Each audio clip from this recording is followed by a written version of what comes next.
Muy buenos días, muchísimas gracias por continuar en Sin embargo al aire. Mi nombre es Blanca Juárez y el día de hoy me da muchísimo gusto estar presentándoles esta emisión, este episodio de Usted, Yo y Otros como nosotros, como ustedes. Muchas gracias por estar aquí. El día de hoy vamos a hablar de un tema, como ya les adelantaba mi compañera Perla Velázquez, de un grupo de personas trabajadoras que se organizó, que emprendió una lucha por sus derechos laborales, primero para que fueran reconocidas como personas trabajadoras, y son personas que la mayoría de ustedes, de nosotras, pues hemos convivido con ellas. Estamos hablando de las personas repartidoras, de las personas conductoras, de las aplicaciones como Uber, Didi, Rappi, quienes lograron que se aprobara una reforma que está pues ya a días de entrar en vigor el próximo 22 de junio, y el día de hoy les vamos a contar de qué se trata esta reforma, cómo fue esta lucha organizada, en qué beneficia a estas personas trabajadoras, y también hay algunas dudas sobre si esta modificación que se realizó para las plataformas digitales pueden incrementar los precios que pues a veces de por sí ya nos parecen altos para cuando pedimos un automóvil o un servicio a nuestro domicilio. Comenzamos.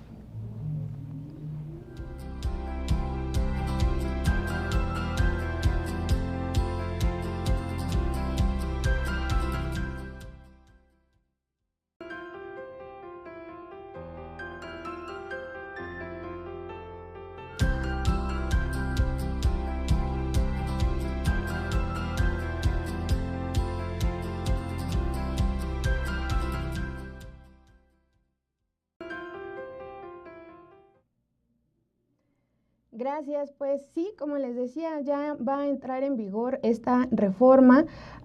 Es una reforma laboral, una reforma a la Ley Federal del Trabajo, que tiene que ver con las aplicaciones digitales. Va a entrar en vigor el próximo 22 de junio y pues esta fue una propuesta legislativa que envió la presidenta Claudia Sheinbaum al Congreso y que se aprobó.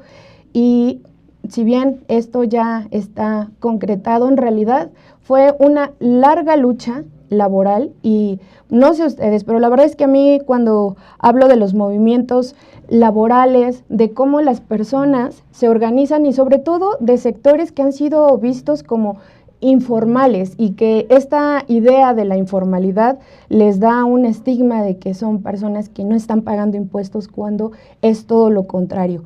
Y en el caso precisamente de este sector laboral, pues es que además no se les reconocía por parte de las plataformas como personas trabajadoras. Así que, pues esto, para que comenzáramos, para que tengamos el día de hoy esta reforma, pasaron varios años, pasó una pandemia, tuvieron decenas de reuniones entre diferentes grupos para concientizar a las propias personas que forman parte de este sector económico, que son personas trabajadoras, que tienen derechos laborales y que había que exigirlos, porque pues como hemos visto a lo largo de la historia, si no exigimos nosotras, las personas trabajadoras, nuestros derechos, difícilmente quienes detentan algún tipo de poder nos los van a dar. Así que pues esto es lo que ha pasado, y además también les quiero dar unos datos. Este sector de la población además también generó pues una derrama económica y ayudó a muchas personas de diferentes maneras en la pandemia. Miren, aquellos comercios que con la pandemia de COVID-19 comenzaron a enviar sus productos con personas repartidoras a domicilio, plataformas como Uber, Didi y Rappi, les decía, aumentaron 80% los ingresos que podían generar en ese momento.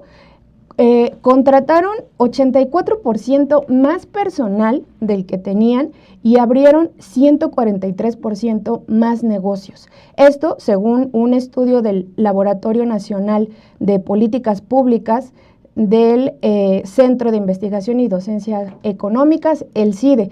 Entonces, pues como vemos aquí con estas cifras, aportaron no solamente trabajaron para sus familias, pudieron seguir sosteniéndose a sí mismas, sino también a sus familias. Además, lograron que los comercios, que en ese momento de la pandemia, en ese confinamiento, muchísimos comercios cerraron, pero el trabajo de estas personas ayudó a que esos negocios pudieran mantenerse e incluso pudieran crecer. Pero no solo eso, también pues, nos beneficiaron a muchas personas que no podíamos salir y lograron que muchas pudiéramos mantener ese confinamiento y que no se dispersara más este virus. Fue en el gobierno del expresidente Andrés Manuel López Obrador cuando comenzaron a organizarse y a exigir a la Secretaría del Trabajo y Previsión Social, que en ese entonces estaba al frente Luisa María Alcalde, quien es ahora la dirigente nacional de Morena, comenzaron a exigirle pues que hubiera mesas de trabajo, que se hiciera una reforma para que se les reconociera como personas trabajadoras y que se reconociera el vínculo laboral con las empresas. Porque pues hasta ese momento, y en realidad todavía lo siguen exigiendo las compañías transnacionales como Uber, Didi, les han llamado socios. Un nombre para evitar llamarles precisamente trabajadores, trabajadoras. Y pues esto es una total mentira, un eufemismo por decir lo menos, porque si realmente fueran socios, pues les compartirían las ganancias de la empresa y por supuesto esto pues no fue así. Así que lo que se logró con esto es que se les reconozca como ese vínculo laboral. Las personas trabajadoras además ponen su cuerpo, como lo hacemos todas las personas, al tener un trabajo, ponen su cuerpo, ponen su seguridad. Y en el caso de las personas repartidoras y de conductores, ponen además su automóvil o su motocicleta al servicio de una empresa. Y lo que en ese momento decían las empresas y hasta ahora lo que argumentan es que en realidad ellas no son las empleadoras, sino que son una intermediaria entre las personas, los clientes, ¿no?, que estamos pidiendo un servicio y que pagamos por ello, y las personas que ofrecen ese tipo de servicios, que solamente son intermediarias, pero en realidad su aplicación, su empresa, sus ganancias millonarias no se podrían lograr si no es por el trabajo de las personas repartidoras. Así que, pues siguió esta lucha de ese grupo laboral.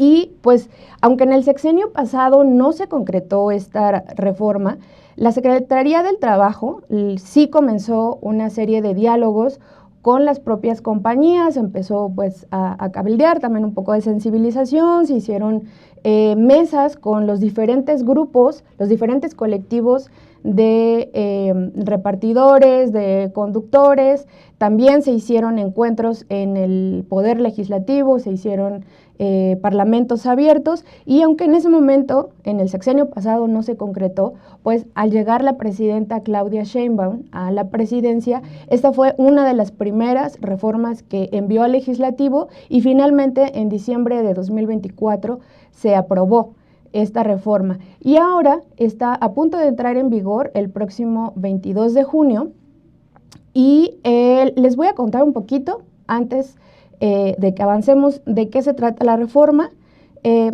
A ver, para quienes generen ingresos mensuales equivalentes a al menos un salario mínimo, tendrán acceso a la afiliación al Instituto Mexicano del Seguro Social, con lo cual pues les dan atención médica, tienen incapacidades, pensión, el derecho a guarderías. También acceden a los créditos para la vivienda del Infonavit, tienen otras prestaciones laborales de ley como aguinaldo, vacaciones pagadas, prima vacacional. También tienen derecho a las utilidades y están protegidas contra los despidos injustificados y se les reconoce el derecho a la sindicalización. Para aquellas personas que no alcancen este monto mínimo, que no logren generar a través de las plataformas al menos un salario mínimo, entonces se les considera personas trabajadoras independientes. Ahí no se reconocería el vínculo con la empresa. Ahora, las obligaciones para Uber, Didi y estas otras plataformas son registrar a las trabajadoras y los trabajadores al IMSS y aportar la cuota que corresponde, emitir los recibos de pago, establecer contratos laborales individuales o colectivos donde se indiquen todas las condiciones laborales, implementar políticas de gestión algorítmica que expliquen cómo se asignan las tareas, que se evalúa el desempeño. Y miren, esto es súper importante lo del algoritmo, porque uno de los argumentos que más han utilizado las empresas y también que las personas trabajadoras han defendido es la flexibilidad, ¿no? Esta idea de que eres tu propio jefe, que tiene muchos asegúnes, es un gran paréntesis ese, pero en esta idea de la flexibilidad y que parecía que tú eres tu propio jefe, en realidad pues no pasaba eso, porque el algoritmo sí castigaba de alguna manera o castiga todavía a quienes trabajan pocas horas, a quienes se conecten pocas horas. Si bien cada persona puede decidir el tiempo en el que sale a trabajar, que sale a conducir, que el número de entregas que va a hacer al día, el algoritmo le pone muchísimas más opciones a aquellas personas que duran más tiempo trabajando. Entonces, al final, las personas pasaban muchas horas, mucho más de 8 horas trabajando, porque el algoritmo les premiaba y pues eso les hacía generar mejores ingresos. Y por otro lado, cuando yo reporté mucho este tema hace un tiempo, previo a que se aprobara la reforma, las repartidoras y las conductoras me comentaban que otra parte del algoritmo es que premia, les paga un poco más cuando van a zonas consideradas peligrosas o cuando trabajan a altas horas de la noche. Entonces, pues en un país, en un ambiente en el que la violencia de género sigue pues siendo una realidad, muchas de las mujeres preferían no trabajar de noche o no ir a entregar o no llevar a pasaje a esas zonas.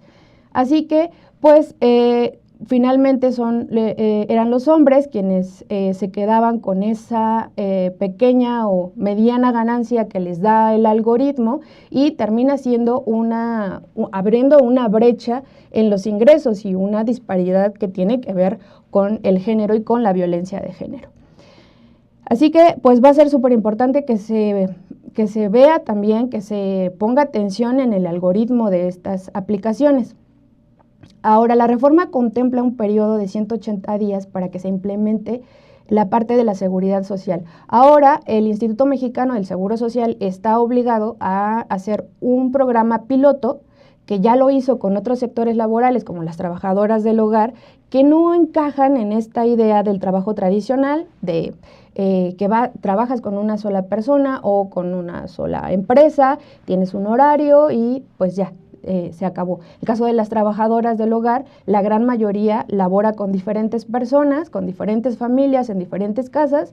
En el caso de las personas conductoras y repartidoras, pues también es un trabajo distinto al que hacemos la mayoría. Así que el IMSS va a poner en marcha un programa piloto para que vaya viendo cuáles serían las adecuaciones que le tiene que hacer a su sistema, y en este tiempo lo ponen en práctica para que al final el IMSS le entregue al legislativo un informe y le diga: se necesitan hacer estas adecuaciones a la ley de seguridad social, y entonces venga una segunda reforma para que ahora sí, ya de manera pues completa, las personas que se dedican a trabajar a través de estas aplicaciones pues puedan tener la seguridad social completa.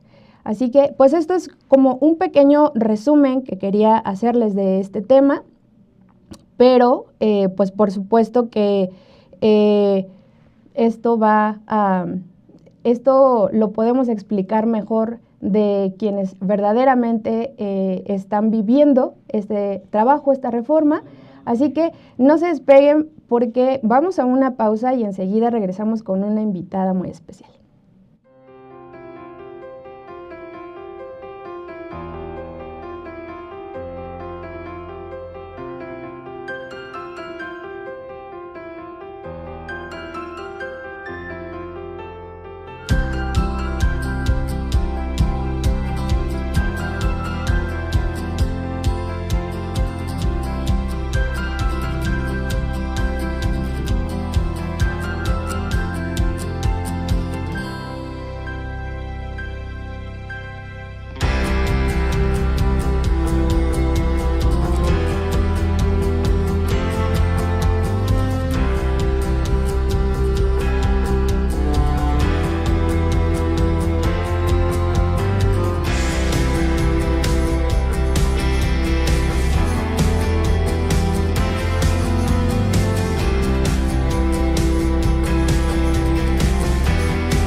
Muchas gracias por continuar acá. Les quiero agradecer a todas las personas que están dejando sus comentarios en el chat. Muchas gracias, Canizales, gracias al Dr. Master of Puppets, gracias al Pitcan por estos comentarios, también a Led García. Nos pide Luis que hablemos del problema de que Uber cobra caro a los usuarios, pero que los repartidores y conductores les pagan una miseria. Muchas gracias por este comentario, justo es también de lo que queremos hablar, porque me parece súper pertinente esto que nos dices. A veces pensamos que cuando estamos hablando de un sector laboral, de alguna actividad que quizá no realizamos, no tiene nada que ver con nosotros, con nosotras, y en el caso específico de las personas repartidoras y conductoras, pues a la gran mayoría pues nos habla este tema y nos tendría que importar, primero porque son personas trabajadoras como la gran mayoría de quienes estamos aquí seguramente en el chat, y segundo pues porque también también necesitamos de esos servicios que nos proveen estas personas a través de estas plataformas digitales. Muchísimas gracias, también por acá anda Romina, gracias a todas y todos por estos comentarios. Y pues ahora les quiero presentar a Georgina Córdoba. Ella es vocera de uno de varios colectivos, porque de verdad esta lucha organizada se creó con varios colectivos en los que han tenido algunas diferencias. Esto es parte de los movimientos sociales, seguramente parte de la audiencia que ha participado en estos movimientos sociales, movimientos laborales, sabe que siempre va a haber diferencias, diferentes puntos de vista. Ya lo veíamos, lo escuchábamos en la entrevista que mis compañeras Daniela Barragán y Perla Velázquez le hacía al profesor de la CENTE. Hay siempre diferentes posturas y pues bueno, me da muchísimo gusto el día de hoy recibir a Georgina Córdoba. Georgina, muchísimas gracias por estar el día de hoy en este programa. Muchas gracias por el espacio y estoy contenta de estar por acá. Gracias. Pues bueno, ¿qué te parece si para comenzar esta charla nos cuentas un poquito cómo comenzó este movimiento, también un poco cómo te fuiste integrando tú? Pues mira, nosotros nos formamos como movimiento, yo creo que a raíz del 2023, cuando estábamos haciendo una segunda formulación de un documento que se llama Decálogo de Repas. Uh-huh. Particularmente somos alrededor de 40 colectivos, o creo que un poquito más, uh-huh. Grupos o colectivos, llamémoslo así, que están integrados en Repartidores Unidos de México. Uh-huh. Entre ellos, nosotros nos vamos pues complementando la información, porque pues claramente cada grupo es diferente, las realidades que manejamos son muy diferentes. En mi grupo en particular, que es Fuerza de Mujeres, nos hemos enfocado justamente uh-huh. en las particularidades que tienen las mujeres en este tipo de trabajo y algunas poblaciones de minorías. Entonces también hay otros grupos que se encargan a lo mejor de zonas con marginación, un ejemplo, uh-huh. no sé, Catepec, Nesa, uh-huh. Naucalpan, que tienen como ciertas cosas particulares como en cuestión de seguridad o cosas uh-huh. así, que ellos también nos pueden permear a nosotros porque a lo mejor nosotras no tenemos esa experiencia que ellos han vivido. Uh-huh. Entonces, como que todos los colectivos, al estar integrados aquí, van compartiendo y se van nutriendo de todo lo que cada uno representa. Uh-huh. Entonces, así fue como surgió Repartidores Unidos de México y pues aquí andamos. Okay. Ahora, Georgina, cuéntenos de qué se trata esta reforma. Yo les daba un resumen muy breve a la audiencia de como algunos puntos de esta reforma. Hubo también un diálogo amplio, hubo pues quienes no estaban de acuerdo con algunos puntos, otros pedían otras cosas. Cuéntanos de qué, al final, esto que quedó ya en la ley, ¿de qué va?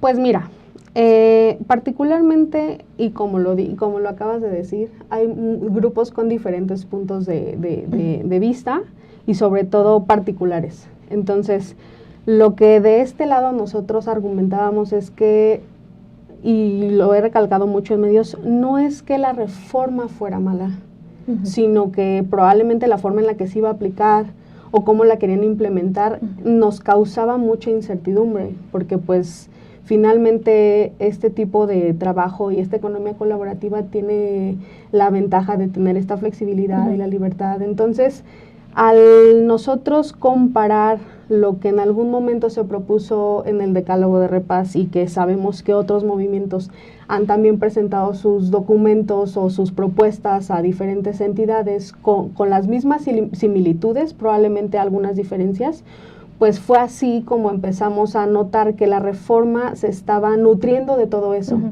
O sea, hay algunas cosas en las que se basaron en algunos documentos y en otras, a lo mejor en nuestras propuestas, pero creo que refleja la realidad de lo que particularmente todos buscábamos, ¿no? O sea, esto de tener esta seguridad social para quien sí la requiriera, para que tuvieran acceso, porque muy probablemente, o más bien el 25% de la gente que se encuentra en plataformas digitales, pues se dedica en tiempo completo a esta actividad. Entonces, claramente esa gente le va a beneficiar perfecto esto porque los integra a un sistema en el que nunca estuvieron. Y el 75% probablemente se quedaron en el limbo entre decidir si sí me conviene o no me conviene, o probablemente por la naturaleza de la economía colaborativa, ya tienen otro trabajo porque esto es complementario. Entonces, ahí ahí como que nos dimos cuenta que no podíamos como enfrascarlos a todos en una sola como figura, que es en este caso como implementado en la reforma,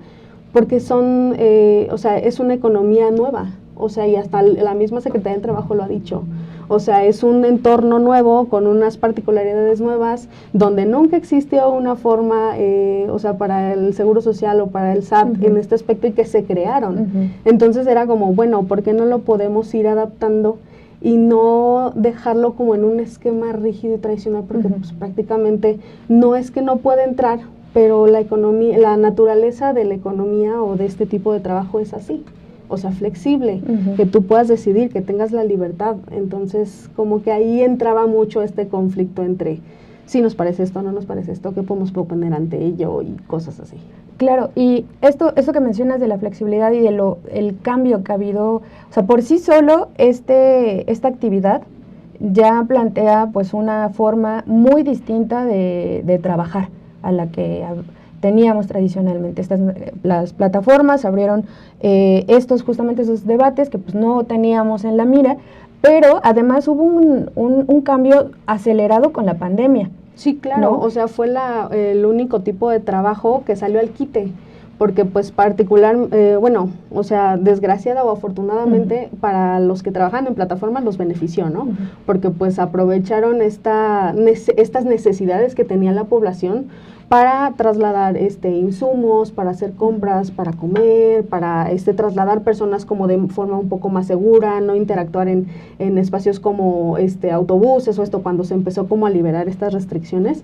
Entonces salió al quite y ayudó a como sostener hasta las mismas personas que por las razones en las que se desempeñaban en un trabajo tradicional, perdieron el trabajo, porque a lo mejor la actividad ya no requería su fuerza laboral, por decirlo así, porque la naturaleza implicaba tener que interactuar con gente, cosa que no podíamos hacer, o a lo mejor requería, no sé, suponiendo, ¿no? Mucho transporte de personal o algo así, pues ya no se estaba moviendo nada. O sea, prácticamente todos nos encerramos, nos convertimos en una cuestión de home office o de plataformas. O sea, todo se empezó, de hecho ese fue el boom del uso de las plataformas digitales para la gestión de necesidades. En este caso, pues obviamente tanto como usuario como trabajador. Claro, y además les dio empleo y también cambió esta parte, y me imagino que aumentó el número de personas que ya se dedican por completo, porque era mucho esa idea, como era para complementar, ponías a trabajar tu auto un rato y que en realidad no era solamente tu auto, ¿no? Exacto. Pues es el tiempo de las personas, el desgaste de la propia persona, o te ponías a repartir un rato. Exacto. Y entonces también era un poco ese el argumento de las empresas, que pues a lo mejor en un principio podría haber sido que lo tomaban como por ratos las personas que entraban en este tipo de economía, pero ha ido creciendo las personas, el número de personas que ya se dedican por completo a esto, que es su única fuente de ingreso. Sí, así es. La realidad es que, como te comentaba, o sea, basándonos en estudios que hasta la misma Secretaría del Trabajo las ha mencionado, el 25% de esta fuerza laboral que se dedica de tiempo completo son esas personas que las beneficia esta reforma, y el 75% son personas que justamente lo ocupan como un complemento para alcanzar lo que sea que necesiten. Entonces, pues sí, o sea, y además creo que este tipo de trabajo vino como a ser un salvavidas para la gente que de pronto se queda sin empleo, por las razones que sean. Ahorita ya son por las razones que sean, ¿no? A lo mejor porque la empresa va a cerrar o cuestiones así. Entonces, lo primero que busca la gente para justamente solventar este ingreso que ya no van a recibir porque les entra el pánico de que se postulan, pero no los llaman, pero no los convocan, pero entonces no estoy logrando colocarme en otro trabajo. ¿De dónde saco el dinero? Pues me abro una cuenta de plataforma. Si tengo un vehículo, bueno, pues en auto conducir o hacer entregas, o en moto, pues igual hacer entregas, mientras paso esta vicisitud que tengo, porque se me presentó de manera momentánea. O temporal, porque hay gente que dice, pues ya me siento muy a gusto porque pues ya soy mi propio jefe, yo me pongo mi propio horario, me conecto a la hora que puedo, si pasa una situación familiar me puedo desconectar sin problema, si tuviera que ir por mi niño, bueno, me desconecto y regreso, y entonces consideran que ya al haber conocido como el dulce que te provee este trabajo en plataforma, dicen, oye, es que no sé si ahora puedo volver a un esquema tradicional. Ahora, la reforma contempla a dos tipos de personas. Esto también fue lo que pasó con las trabajadoras del hogar, quienes no cumplan, no alcancen un ingreso mínimo al mes, que es el salario mínimo. Entonces no se les considera como personas trabajadoras de plataforma, sino como personas trabajadoras independientes que esporádicamente se ingresan a esto. ¿Cómo queda para ambos grupos el tema de la seguridad social? Bueno, sabemos que para las personas trabajadoras independientes hay ya un esquema de seguridad social que se pueden inscribir en que está en el Instituto Mexicano del Seguro Social. Quienes sí entran en esta parte de trabajadoras de plataformas, pero que hay casos que, por ejemplo, algunas personas sí todavía siguen teniendo a lo mejor otro trabajo que no les alcanza, porque a veces creo que en esta forma de como contarlo, de tener un extra, pues en realidad no es un extra, es complementar el ingreso porque verdaderamente los salarios y las condiciones de trabajo en algunas empresas que son tradicionales, pues no les alcanza a las personas. Entonces tienen que buscar no un extra, sino que tienen que buscar lo mínimo para poder subsistir y para poder tener bien a su familia, ¿no? De manera digna. Pero que a lo mejor en esas empresas ya tienen IMSS, o algunas personas que incluso ya se jubilaron, puede ser el caso. ¿Cómo aplica para ellas? O hay incluso algunas, yo he platicado con algunos trabajadores, con trabajadoras que me decían, es que no me conviene que entrar al IMSS, yo prefiero mejor pagar mi seguro. Su modalidad 40. Exactamente, sí, como por lo particular, digamos. ¿Cómo queda para estas personas? Pues mira, sí tienes los datos correctos, se divide en dos vertientes. Los que alcanzan el mínimo tienen acceso a todo lo que es la seguridad social, o sea, la Afore, Infonavit, todo lo que implica el seguro social. Los que no alcanzan el mínimo, o sea, digamos, todos vamos a estar inscritos desde el día 0. O sea, desde que entra la reforma, todos están inscritos. Automáticamente las plataformas ya lo hacen, así como cuando una empresa... Sí, de hecho ya han estado realizando como este tipo de anuncios o avisos que te llegan directamente a la plataforma en la que trabajes, donde dice que pues dentro de las implementaciones de esta nueva reforma lo que se requiere necesariamente es tener pues al día todo lo que es tu cuestión fiscal, o sea, los sellos y la e-firma y todo. Y por otro lado te pide, o algunas ya te están pidiendo el número de seguro social, porque a partir de que entre en vigor esta reforma no puede haber nadie contratado que no haya provisto esta información. O sea, en realidad lo que va a pasar es que te piden esta información, después te tienen que enviar un contrato donde se va a especificar claramente cómo va a funcionar ahora la relación entre la plataforma y tú. Si no están todos estos documentos y todos estos requisitos completos, no vas a poder tener acceso a la plataforma, porque estarías incurriendo en violar o violentar la ley que ahora te exige que eso esté. Ahora, también ha habido pues mucha preocupación por parte de las personas que trabajan en este sector de los impuestos y de lo que van a tener que declarar en el SAT. Se ha dado también una mala información de que van a tener que pagar más. Si nos pudieras explicar un poco cómo queda esto. En la reunión pasada que tuvimos, bueno, que insistimos en tener el pasado jueves, el pasado lunes, o sea, este lunes. Tuvimos una reunión con la Secretaría donde nos presentaron... La Secretaría del Trabajo Federal. La Secretaría del Trabajo aquí en Boulevard Manuel Ávila Camacho. Tuvimos una reunión con el doctor Salafranca, donde nos presentó cómo... Perdón, él es el titular de la Unidad de Trabajo Digno de la Secretaría del Trabajo. Él nos presentó cómo iba a quedar a nivel fiscal. Porque pues esa era la preocupación, o sea, decir, bueno, ahora si se está integrando como un modelo que parece tradicional, pero no es tradicional, ¿qué porcentajes fiscales me vas a tomar? ¿Los que ya tenía yo cuando esta economía nació? ¿O los vas a adaptar entre el tradicional, un híbrido? ¿O me vas a meter en el régimen tradicional fiscal donde ya son otros porcentajes los que se calculan de acuerdo a lo que recibes? Entonces, esa fue la eterna inquietud de la gente, y no solo eso, sino también lo de la cuota de la IMSS, pero particularmente en esta fue como, bueno, ¿y cómo vamos a quedar? Porque pues sí, justamente a lo mejor me van a cobrar más impuestos y yo no quiero eso, porque pues entonces ya me estás obligando a que tengo que entrar aquí si después de cierta cantidad ya pasé y no me consultan, tal.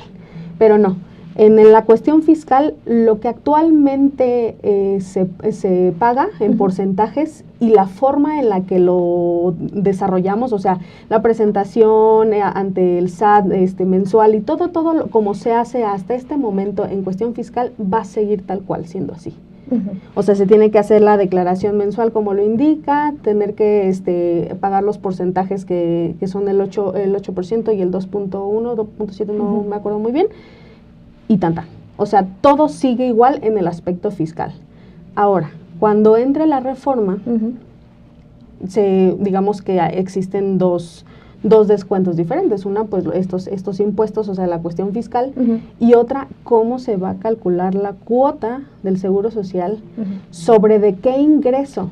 Claro. Porque no es lo mismo que si me toman la cuota que yo voy a pagar del IMSS dentro de un tabulador, donde pago el ingreso bruto, o sea, digamos la cantidad bruta, a que yo pague sobre el ingreso neto menos los costos operativos. O sea, no es lo mismo que yo pague sobre de 20,000 a que pague sobre de 10,000. La cuota es muy diferente.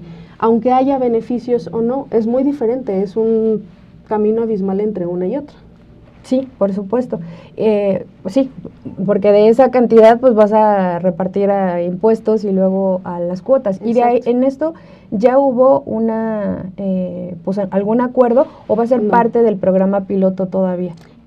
No ha habido un acuerdo, más bien, no es que no haya habido un acuerdo, más bien no se nos ha informado cómo va a terminar quedando. Porque en una reunión anterior a la de esta semana, estuvimos presentando estudios y encuestas y documentos que recabamos de muchos colectivos con personas trabajadoras sobre de sus gastos operativos. Y diferenciamos que no es lo mismo lo que gasta una moto, lo que gasta un auto, lo que gasta una bici y lo que gasta un caminante, porque todavía hay gente caminante que entrega. Claro. Entonces no es lo mismo, no son los mismos gastos. O sea, yo no puedo decir que a lo mejor la afinación me va a salir igual de barata que a un auto, o el cambio de aceite, lo que sea, el uso de las llantas, no son costos iguales. Entonces tratábamos como de evidenciar esto para que no se manejara un porcentaje único del cálculo para este ingreso neto versus los costos operativos, si es que se llevara así, porque pues era evidente que no estaba siendo, pues digamos, justo, o sea, no estaba siendo bueno para ninguna de las partes. Una vez que se presentó esta información, la Secretaría tenía ciertas mesas de trabajo con el Seguro Social para definir o sea, cómo se iba a calcular esta cuota del Seguro Social. La realidad es que en algún momento se divulgó por redes sociales que probablemente se iba a tomar el 100%, o sea, sin los costos operativos o gastos operativos. Y fue como de, no, pero ¿cómo? ¿Por qué? Pero explotaron las redes, porque pues claramente la gente dice, pues es que ¿cómo? No, o sea, no porque no me beneficie, sino porque a lo mejor yo tengo destinado ese dinero para otras cosas, o la cuota puede ser muy alta y entonces a mí ya no me conviene, o muchas cuestiones que explotaron. Entonces, eso no está definido como tal. La reunión se dijo el lunes pasado que probablemente se podía dar entre hoy y mañana. Hoy no, pues no creo que pase, o no sé, porque no nos han convocado. Probablemente mañana pues estaríamos a la espera de la última reunión con la Secretaría del Trabajo, porque esa ya sería la reunión en la que se hable de cómo se va a calcular la cuota del Seguro Social. Ok, y es súper importante porque también esto puede desincentivar que las personas quieran anotarse en el Seguro Social, y que esto pasa también en otros sectores, en trabajos tradicionales, digamos, donde las empresas les tienen trabajando y no inscriben al personal al IMSS, y que en algún momento les dicen, ok, bueno, ahora sí les vamos a inscribir, pero tienes que pagar tu cuota, y entonces las personas ven como que lo tienen que pagar mucho, que les van a descontar, y no se ve como a la larga. Creo que también hace falta que se informe más de qué se trata la seguridad social, que no es solamente las consultas en una clínica abarrotada del IMSS, es que si tienes un accidente de trabajo, por ejemplo, se te siga pagando y te den esa atención que te costaría muchísimo en otra parte, y que te estén pagando mientras no puedes trabajar, ¿no? Sí, Entonces, por supuesto. es súper importante esa información. Ahora, me gustaría preguntarte, ¿cuáles son las cuotas también, o las comisiones de lo que cuesta un viaje o lo que cuesta una entrega para las personas que lo pagamos, y que cuánto la plataforma les da a ustedes, cuánto se queda la plataforma? Pues la realidad es que no tenemos ese dato, al menos que nos lo brinde, o sea, de la plataforma y te diga, nosotros cobramos esto, no, jamás. O sea, no, creo que también puede ser un tema de competencia entre que se filtre esa información. Sin embargo, lo que sí mencionábamos y que nos parecía súper importante, hablando desde el lado del cliente, es que en la última reunión justamente yo le comentaba al doctor Salafranca que, ok, nosotros tendríamos una cuota subsidiada para el Seguro Social, y entonces ya pues el patrón se encarga de pagar su parte y nosotros pagamos la otra parte que nos corresponde de acuerdo al tabulador. Pero hay no hay una restricción, una limitación que diga dentro de la reforma de la ley ni en otras cuestiones, que diga que esto no se puede trasladar al cliente. O sea, existe porque yo lo viví y porque vi el ejemplo después, una ley que probablemente no se parece a nada de lo de acá, pero quiero traer ese ejemplo. En California, a una parte se traslada al cliente, donde te desglosan, este importe representa para un pago para la seguridad social de los repartidores o conductores de acuerdo a la ley de California. Yo preguntaba, bueno, dentro de la ley o de la reforma, ¿hay algo que lo prohíba? Y no lo hay. Y tampoco no es que esté limitado, pero puede pasar. O sea, manejamos un panorama ficticio, pero puede pasar. Si yo hablo como cliente, yo digo, pero es que ¿por qué a mí? ¿Por qué me lo quieres trasladar a mí si a lo mejor es una responsabilidad tuya? ¿No? O sea, no tendría por qué asumirlo. Habrá gente que diga, sí, claro, perfecto, porque es su trabajo y valoro su trabajo. Pero habrá mucha gente que diga que no. Y entonces, ¿qué va a pasar? El efecto dominó va a ser que entonces se va a precarizar la demanda de pedidos, porque la gente va a decir, pues si yo pago 60 pesos por una hamburguesa y me estás cobrando 10 de impuestos más otros 10 porque el repartidor, pues mejor me espero tantito y voy caminando. Entonces se convertiría en un servicio de lujo, porque entonces las zonas que no tuvieran el alcance para cubrir esto que me demande la plataforma, pues ya no van a poder pedirlo. O sea, no solamente es quién tiene el poder adquisitivo, sino también cómo se precarizaría para algunas zonas que a lo mejor de pronto nada más tienen para pagarte lo justo que vale entre el producto y la entrega. Eso no está, o sea, no sé si no lo visibilizaron, pero tampoco está limitado. Pues creo que también forma parte de una economía, pues sí, capitalista, que al final eso es también lo que pasa en otros sectores siempre, ¿no? Terminan llevándole los costos al consumidor final, y esto que decías de que se convierte en un servicio de lujo, de alguna manera pues también lo hemos ido viendo, los precios que se pagan ahora en Uber, en Didi, son muy diferentes a los que se pagaban hace años antes de la pandemia. Y en ese sentido te quiero preguntar también si ustedes han visto un cambio en sus ganancias, si antes ganaban menos, ganaban más, cómo han visto en el transcurrir de estos años, cómo han ido cambiando sus ingresos. Pues mira, así como plataformas han ido y venido, sí ha habido cambios, yo no lo voy a negar. También sé que muchos compañeros que se han acercado a mí me han dicho, oye, es que pues ahorita ya antes me pagaban, no sé, 50 pesos por 5 kilómetros y ahora me están pagando 30. Entonces, sí ha habido un cambio, no solo a partir de la reforma, sino a partir de que se hizo más demandante, como que ya fue de, bueno, pues es que ya tengo más trabajadores disponibles y ya tengo más demanda, entonces puedo ajustar la tarifa. Pero lo que se corre también como un riesgo es que previo a esta reforma o después de esta reforma las tarifas se ajusten, porque pues tampoco sabemos cuáles van a ser los aplicativos que van a tener las plataformas una vez conociendo toda esta información, porque sí nos hemos acercado con plataformas como a pedir, pues, ¿cómo vas a hacer ahora tú tus adaptaciones para mi trabajo? Y la respuesta que hemos obtenido sí ha sido como de, bueno, pues nos van informando ciertas cosas porque nos lo mandan en la plataforma, pero otras ha sido como, es que yo no te puedo dar esa información porque ni siquiera la Secretaría me la ha dado a mí.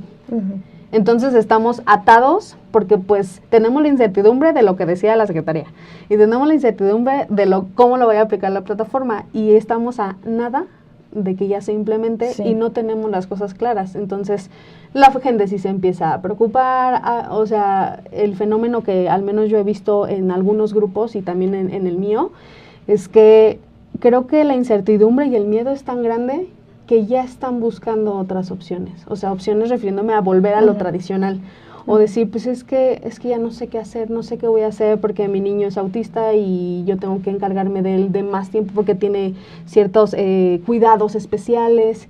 Entonces, si dicen, es que yo sí tengo preocupación porque no sé si voy a estar dentro o no, y aunque les informes todo lo que tienes, como no está completo, no queda la certidumbre acabada, o sea...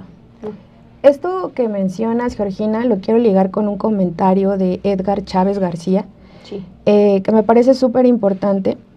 Dice él, hay que ser claros, la gente no tendría que dedicarse a repartir comida si la misma gente no tuviera que estar pidiendo comida rápida en lugar de cocinar. Todos los problemas están conectados. Efectivamente, y tiene que ver con la falta de un sistema de cuidados. Por ejemplo, en el caso que señalas, pues esta mamá con una desigualdad de género en los cuidados que sigue recayendo en las mujeres y que es la mamá quien está preocupada por su hijo con autismo y porque no hay un sistema que lo cuide. Y por otro lado, pues necesitamos salir a trabajar para generar ingresos. Estamos como en una pelea entre la propia clase trabajadora y es como algo de lo que me gustaría mucho llamar aquí la atención porque podemos ver estos, como decía en un momento, que son un sector ustedes aparte, yo me dedico a otra cosa, pero en realidad son problemas conectados. Justamente como dice Edgar, si las personas necesitan comida rápida, comida que venga porque no, que alguien más la prepare y que se la traigan a su casa, es porque muy probablemente, no en todos los casos por supuesto, pero muchas personas pues no les da tiempo. Son trabajos con jornadas largas y que por supuesto también está esa lucha por que se reforme la Constitución y se establezca una jornada de 40 horas, como dice Edgar, todo está conectado, son jornadas largas, ingresos bajos y lo que decías, al final se termina precarizando a las personas que están trabajando y a las personas que necesitan ese servicio, que sí es necesario, que a lo mejor necesitan el transporte, también que necesitan un Uber, un Didi, por cualquier cuestión, porque a lo mejor también el transporte colectivo en su lugar donde viven, pues es violento, es peligroso, o porque se les hizo tarde, se inunda exactamente, porque ya no, a cierta hora ya no hay transporte colectivo, entonces lo necesitan, entonces formamos parte de toda esta lucha. Sí, creo que las plataformas, o sea, no nacieron como un capricho en principio, sino más bien encontrando las necesidades que se iban avistando en el tipo de trabajos que vamos desarrollando. Porque yo, retomando el comentario de este chico o señor, sí tiene un punto, pero por ejemplo yo conozco una persona que se dedica a trabajar y justo complementa con un emprendimiento. No le da la vida para dedicar 40 minutos para hacerse una comida y luego media hora para comer, porque claramente su proyecto es generar el ingreso que requiero y entonces después destinar el poco tiempo que me resta para emprender porque estoy buscando un objetivo. Y así puede haber también lo de las jornadas, ¿no? Si hay trabajos en los que te dicen, no, pues es que tienes hora de entrada, pero no de salida, ¿no? O sabes que pues ya me agarró la lluvia y entonces tengo hambre, pero mi oficina o mi trabajo es en una industrial, o sea, la zona industrial o fábricas, que donde no hay ni Burger King, ni Sushi, ni todas estas, ¿cómo? O sea, si a lo mejor ya estuve 9 horas extenuantes en mi trabajo, 8 horas, lo que sea, más la lluvia y me tengo que esperar porque si no, no va a haber transporte o no me puedo mover porque ya se inundó, ¿cómo resuelvo esa necesidad?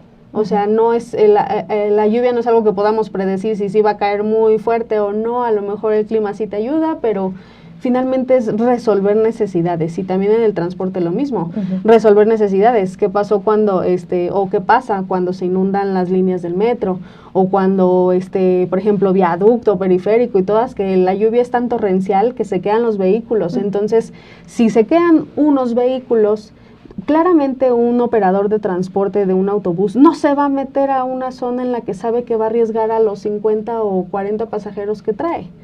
¿Qué hace? Entonces se empieza a desviar, pero entonces ya viene lleno porque está tardando en pasar y todo eso acarrea una serie de factores que en efecto dominó van buscando las personas esa necesidad o resolver la situación de, oye, ¿sabes qué? Pues es que me estoy mojando, pero yo tengo una cita en el médico. O ¿sabes qué? Tengo que llegar con mis niños porque los tengo que ir a recoger a la escuela porque es vespertina o lo que sea. Tienen que resolver y aquí es donde entra este tipo de trabajos donde pues te resuelven la necesidad.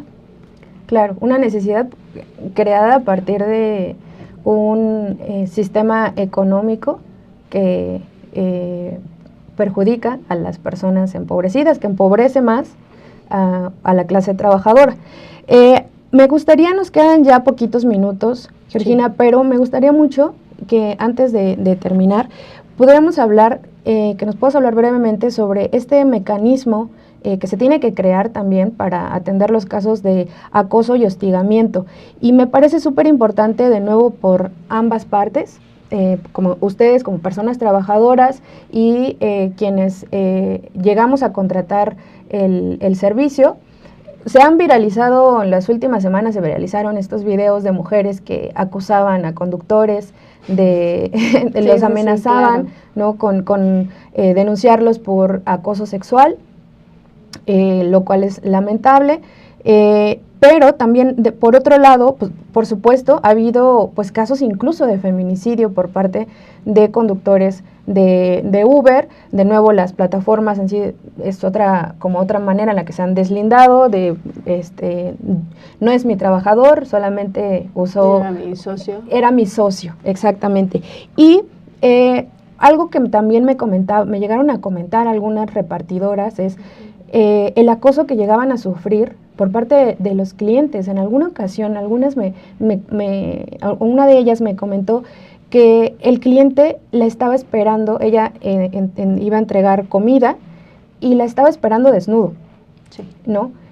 Y seguramente muchísimas otras situaciones que han vivido principalmente las mujeres y la población de la diversidad sexual que también está presente en este sector. Me gustaría que pudiéramos hablar de eso brevemente. Sí, claro. Mira, la realidad es que sí, efectivamente todas estas situaciones que mencionas suceden particularmente más en mujeres que en hombres. No quiere decir que por ello con hombres no sucede, porque como lo acabas de mencionar, hay mujeres que se pueden escudar en ciertos movimientos como para salir con ventaja o obtener cierto beneficio, como se le llame, que pues es lamentable, pero también a las mujeres están muy expuestas porque en su momento, porque ahorita creo que conforme hemos tenido también estas peticiones a las plataformas, a todas en particular, de estos mecanismos, y que la reforma también lo menciona, o sea, ya se tienen que crear ciertos recursos y formas y maneras en las que la plataforma ayude a prevenir este tipo de situaciones y que también provea herramientas que ayuden a que esto se mitigue. Ejemplo, claro, botones de ayuda, zona de seguridad, grabar los viajes, grabar las entregas. En algún momento se van a hacer esas modificaciones que también la ley ya las demanda.